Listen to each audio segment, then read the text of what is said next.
Hello, hello. Hi, everybody. Welcome, welcome.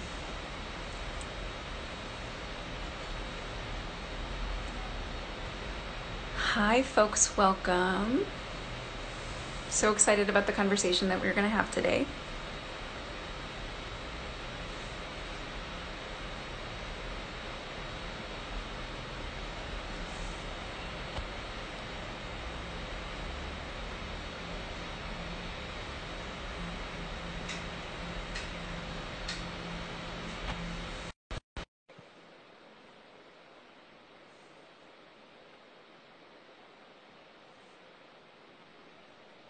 Hi. Hello. Hey. So good to see Hi. you.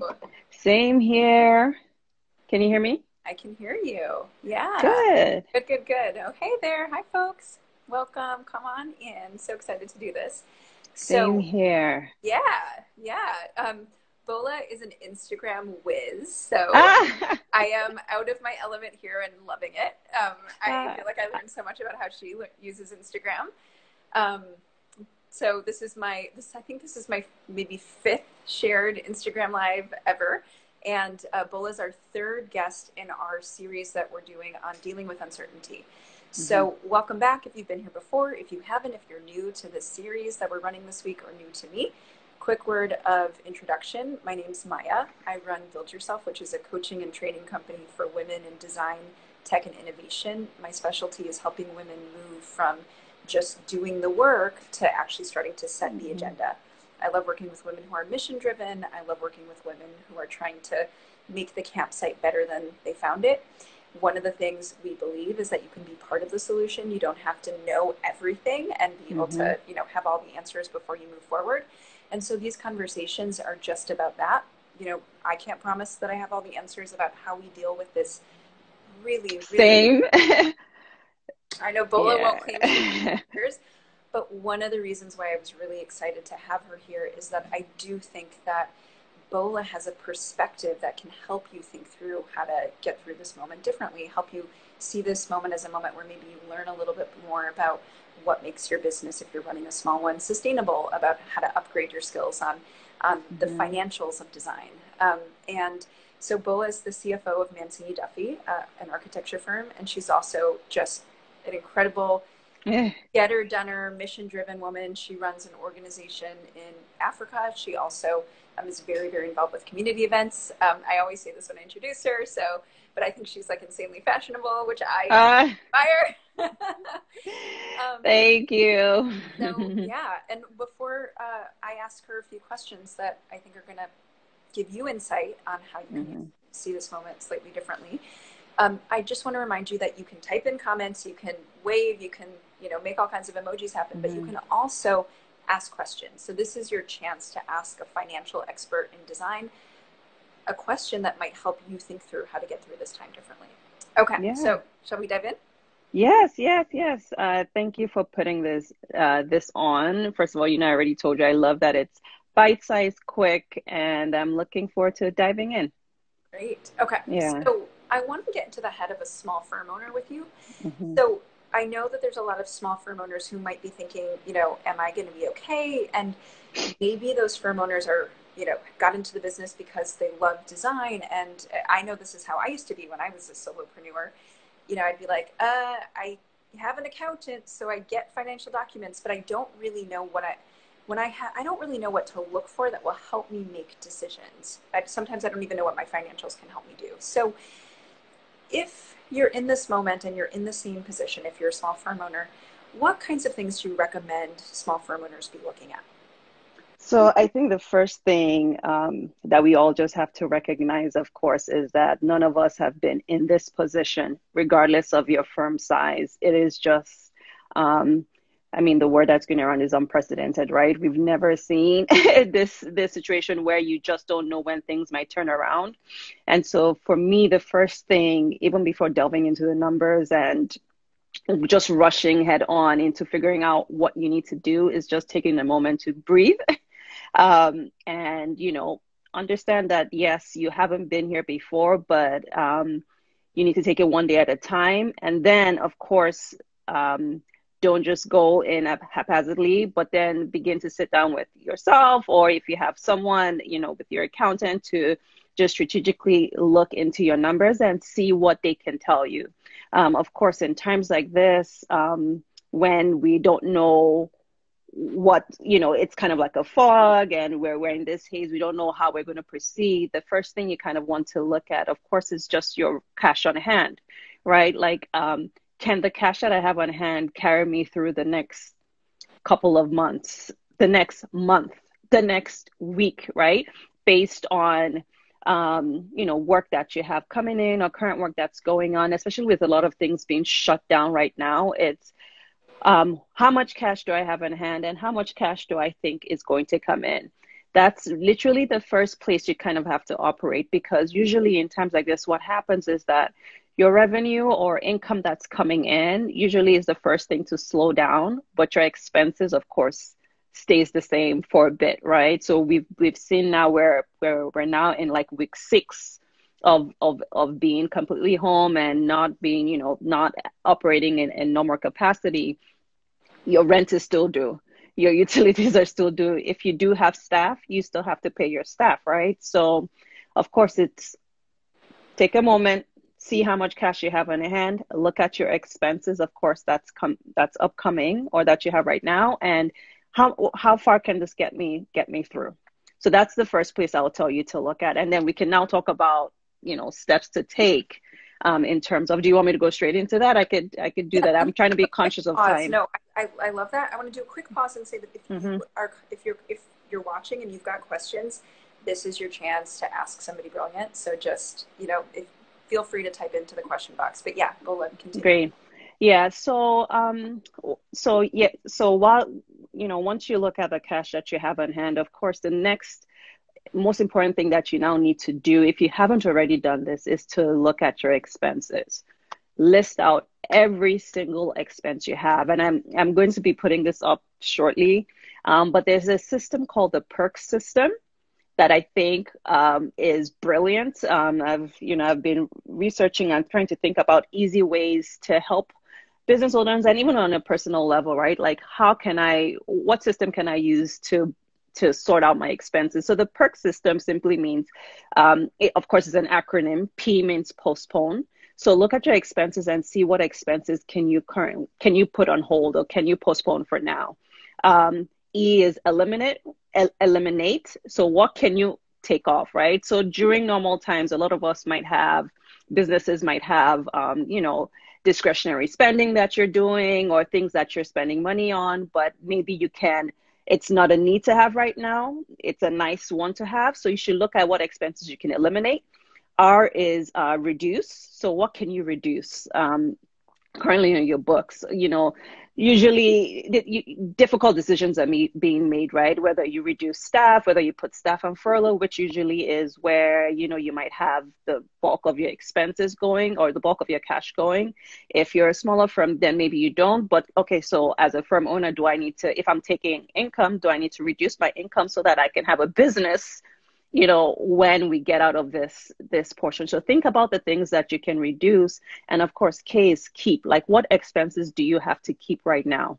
One of the things that I have been, immediately this happened, is I've been working to strengthen my already existing relationships with clients and vendors, right? So make sure you make that phone call. Make sure you're visible to your clients, because again, that's how your cash is coming in. Let them, if you figured out a plan to, and you're fortunate to work from home, make sure your client knows that you're available. Think about ways you can support them while you're home. Yes, for us in design, maybe we're not able to go to site, but there are other aspects of your project that you can work on from home. Let your client know that you're available. Have that touch point right now. Communication is key, because even though we can't see each other, you don't want to be out of sight, out of mind. Now, on the expenses side, which is with your different vendors, so perhaps maybe you were going into an office or you were renting space, make sure you communicate with your landlord.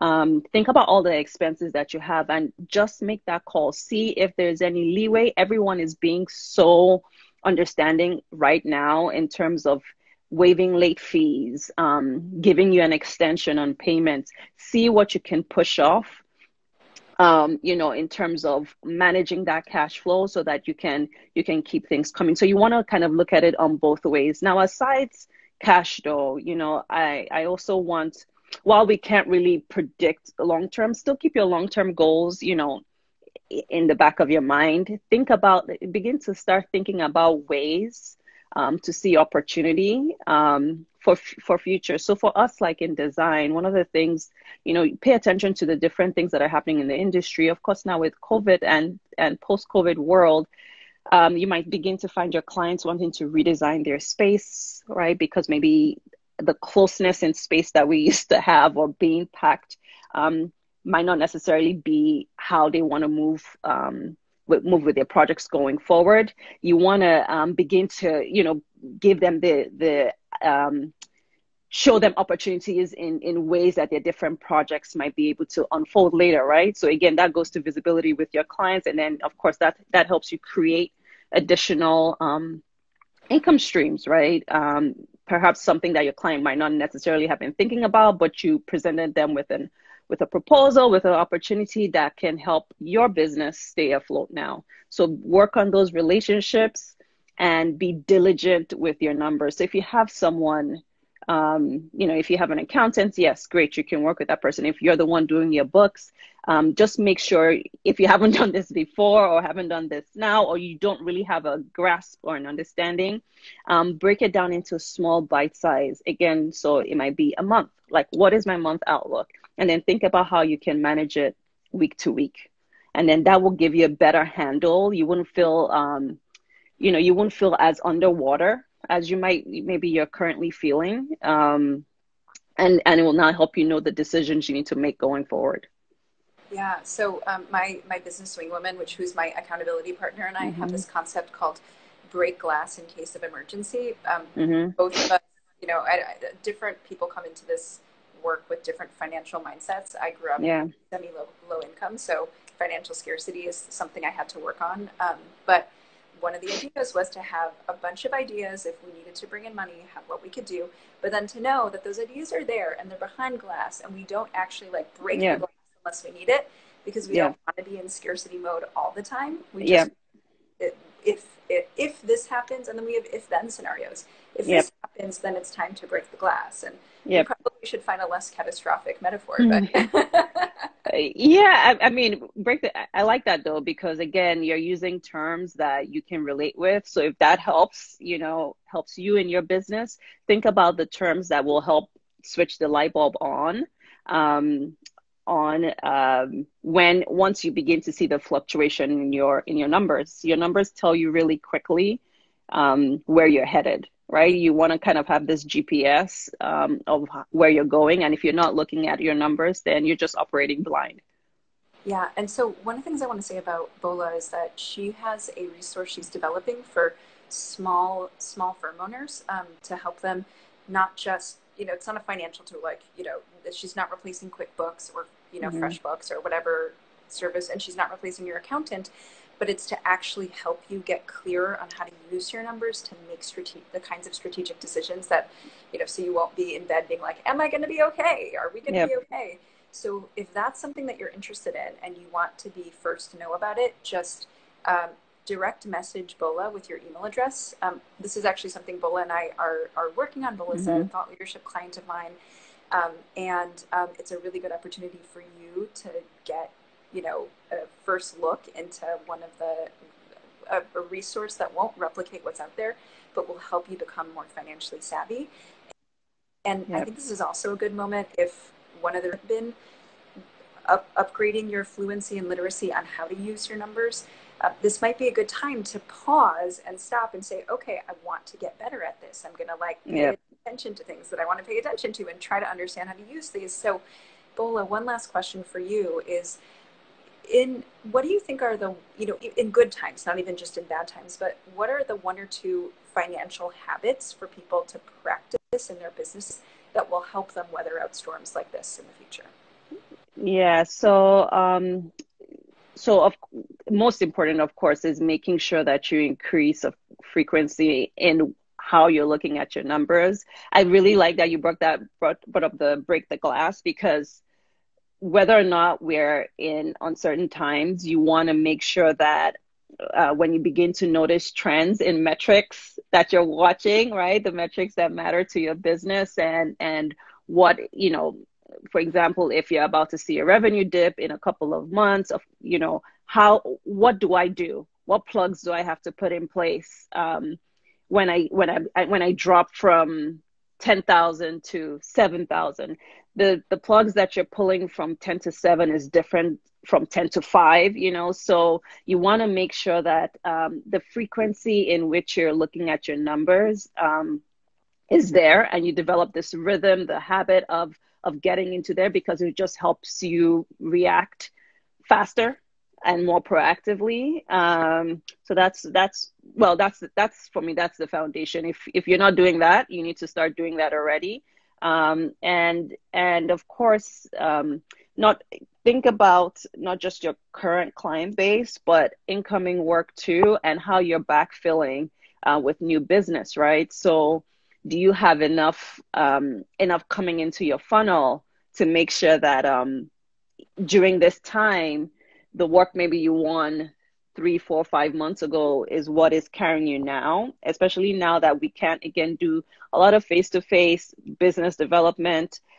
If your business development is reducing now, you're not necessarily going to feel the impact right now. It'll be probably out a couple of months, but you want to make sure that you have these habits in place so that the impact of something like this happening now is not as, it is devastating. I don't want to minimize that, but is not as devastating. And you can use the tools that you've already had in place to get you through this time. Yeah, yeah. One last thing I want to say on this, because the big challenge for small firms is that you are oftentimes the designer and you're the financial. You've got Bola's job, and then you've got your own job too, right? Your job of doing multiple hats. Yeah, and so, but it's absolutely possible to be able to wear both of your hats, and the key is in that rhythm of habits. And if you're like, I'm someone who gets busy and everything falls apart, it is possible now for you to start at least building that rhythm and increasing your financial fluency so that you're in a stronger place on the next upturn. So yeah, I say even if it's 30 minutes in your schedule you set aside every week just to pick 3 things. Keep it simple. Pick 3 areas. One, of course, your cash. If you keep income statements or you have QuickBooks and you're able to run that, look at your upcoming, look at how you've performed and where you're going, projections, right? Where am I going based on how I've performed? Make sure you're looking at those 3 things. 30 minutes, 50, I will even take 15 minutes, right? This is, we're talking for 15 minutes. In 15 minutes, you can at least see where you stand from a cash perspective. That gets you comfortable with now looking at things more regularly, and it doesn't seem as scary when it comes to, fact is fact. It just helps you make better decisions. Yeah. All right. Well, we've got to go, but thanks everyone for being here. You can follow Bola. Thank you, guys. And direct message her if you're interested in hearing about the tool she's developing. All right. Bye, Yeah. y'all. Thank you. Bye.